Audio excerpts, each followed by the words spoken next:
Hello! Isang magandang araw mga kasari-sari. Ito na naman ang inyong palawenyang tindera, ang Ate Tintin. At syempre, may hatid na naman akong chismis sa inyo mga kasari.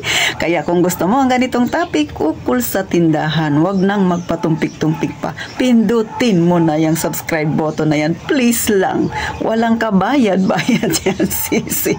At syempre, paki-like na rin ang aking video kung sapul na sapul ka.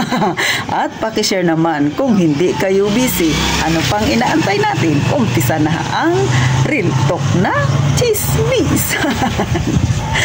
Ikaw ba ay nakakaranas ng ganito? Madalas tuwing umaga talaga ito, minsan kaaga-aga pa, eto na ang problema mo. Ang alin? Ang bariyang panukli na ubos na kay ginawa ng alkansya. Minsan bills, ang aga-aga, 500 kaagad, ang buena mano mo. At ang binili niya, 20 pesos. Naiirita ka ba, sisi? Ay huwag, mga kasari, ha?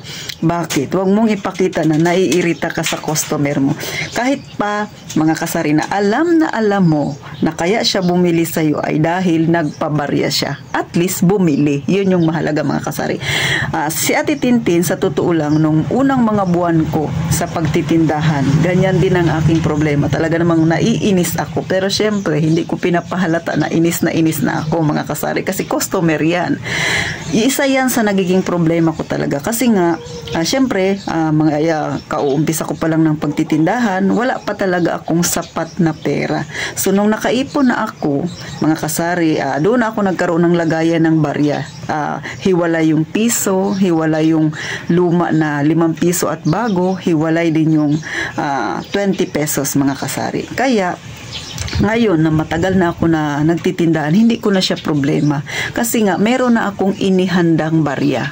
O bakit ba ito ginagawa ni Titintin? Kasi nanghihinayang ako, mga kasari. Sa customer na lalapit sa'yo, bibili sa'yo, tapos wala kang pambarya, syempre pupunta sa kabilang tindahan yan. Lalo pa ngayon, super duper tumal talaga, mga kasari. Kaya, gaya nga ng lagi kong pinapayo, huwag mong hayaan na si customer umalis sa tindahan mo nang hindi nakakabili ng paninda mo, sisi. At syempre, isa sa dahilan, kaya wag nating paalisin si customer na hindi nakakabili. Kailangan natin ng sales. Dahil nga, taon-taon, meron tayong binabayaran na permit sa City Hall. At syempre, lumalaki yan. Kaya kailangan talaga magdoble kayod tayo. Kaya kailangan talaga yung mga maliliit na problema na yan, gawa natin ng paraan.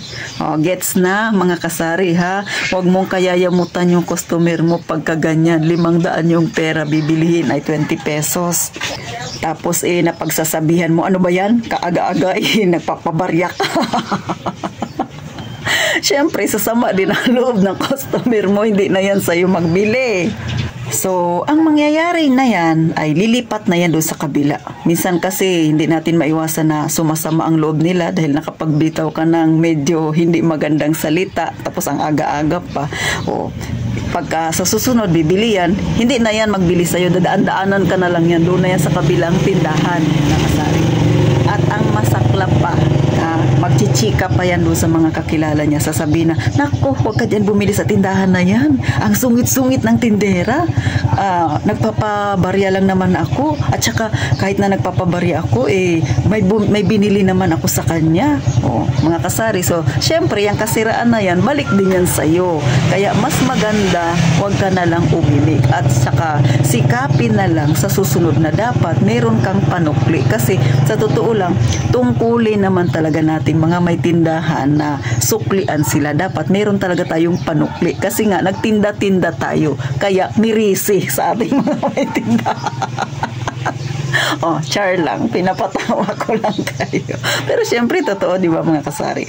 Nagtindahan ka, expected mo na yan na may magpapabarya sa'yo, na may bibili sa'yo na ang aga-aga, buo ang pera.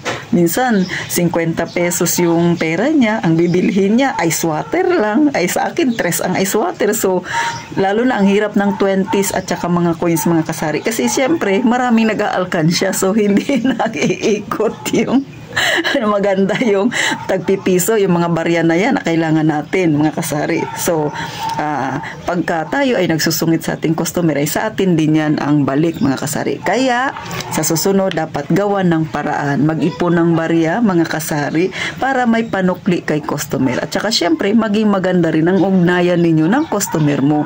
Mas marami kang customer na kasundo, mas malaki ang kita at benta. O, di ba, mga kasari? So, hanggang dito na lang si Ate Tintin. Nakakatawa man ito at nakakatawang isipin na simpleng problema ito. Pero sa totoo lang, minsan, pagka ginawa mo yan kay customer, sungit-sungit ka dyan, hindi na yan sa'yo magbili. Kaya iwasan talaga ang magsungit at magmaldita sa customer. Lalo na kung alam mo naman ay cash to cash talaga siya, mga kasari, at hindi naman siya nangungutang sa'yo.